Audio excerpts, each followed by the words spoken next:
Good evening, children. How are you? I am here after 27th of April. Have you done your homework? Have you done all your sentences? Open your notebooks and get your sentences checked. The first sentence is you are playing football very well. Answer is football is being played very well by you. Second is Neha is imparting education to the poor children. Education to the poor children is being imparted by Neha. Third is Pawan is throwing his old books. Answer is his old books are being thrown by Pawan. Fourth is government is helping the migrant laborers. And the answer is the migrant laborers are being helped by the government. Fifth is he is setting his new shop. His new shop is being set by him. Sixth is Priya and Priyanka are watching movie. Movie is being watched by Priya and Priyanka. So these were the sentences of present continuous tense in passive form. Now we will start with present perfect tense in passive voice. Present perfect tense. As you know, present perfect tense means जो काम हो गया है पर उसका प्रभाव अभी भी प्रेजेंट में शेष है, बाकी है. और प्रेजेंट परफेक्ट एक्टिव में किस तरह होता है? Subject plus has have plus third form of verb plus object. और जब उसका पैसिव बनाना है तो हम क्या करेंगे? ऑब्जेक्ट पहले, फिर हैज़ बीन या have been, third form of verb और लास्ट में बाय लगाकर डूअर. ठीक है, तो ये था हमारा passive voice in perfect tense के रूल्स. हम उसे एग्जाम्पल में देखते हैं. सेंटेंस है हमारा टीचर हैज़ एक्सप्लेन्ड लेसन 1. अब इसमें ऑब्जेक्ट क्या हो गया? लेसन 1. सो लेसन 1 से हम स्टार्ट करेंगे sentence. Lesson 1 has been, has के साथ क्या लगाएंगे? बीन. एक्सप्लेन्ड बाय टीचर, ये हमारा पैसिव वॉइस बन जाएगा. इसमें ऑलरेडी थर्ड फॉर्म ही पहले भी लगी होती है और थर्ड फॉर्म ही फिर से लगाई जानी है.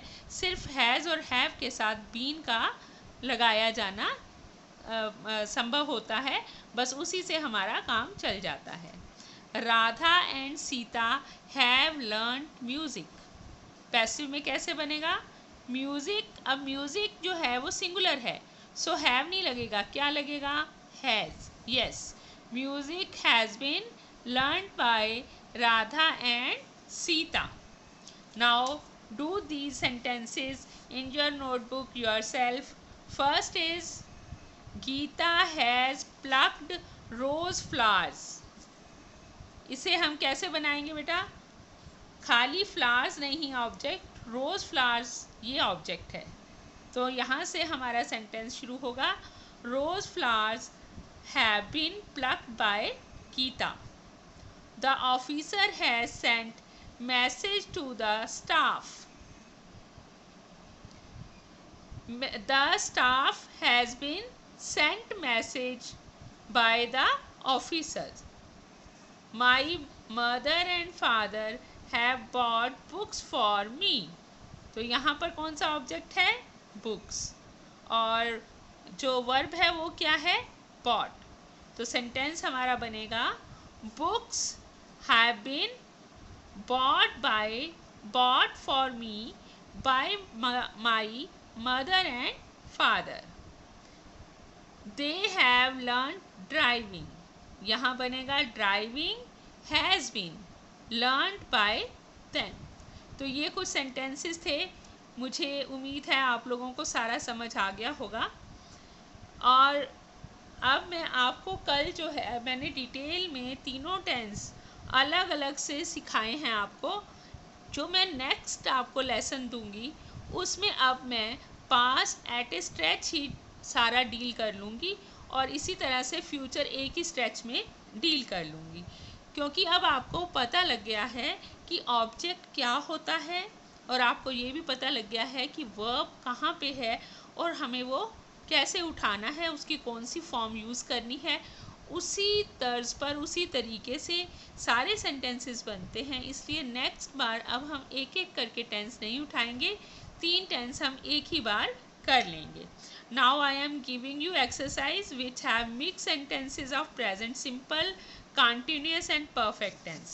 First, recognize the tense, remember the rule and change the sentences into passive voice. तो आपको जो अब sentences मिल रहे हैं उन sentences में आपने क्या करना है, जो आपको होमवर्क के लिए दिए जा रहे हैं, पहले आप लोगों ने ये ध्यान करना है कि इन sentences में या आपने सबसे पहले ये देखना है कि इन सेंटेंसेस में टेंस कौन सा यूज़ हुआ है, उसे आपने ब्रैकेट में पहले मेंशन करना है। उसके बाद आपने सारा वर्ब चेंज करके और सारे रूल्स को ध्यान में रख के और सेंटेंसेस के वॉइस को बदलना है। तो मुझे उम्मीद है आप लोग जो है वो इन सेंटेंसेस को अब ध्यान से करोगे और ये आपको उसकी पिक भेज रही हूँ। और जब मैं नेक्स्ट लेसन में आपको नेक्स्ट लेसन के लिए मिलूँगी उस समय मैं फिर आपको इनके आंसर्स बता दूँगी। Thank you very much.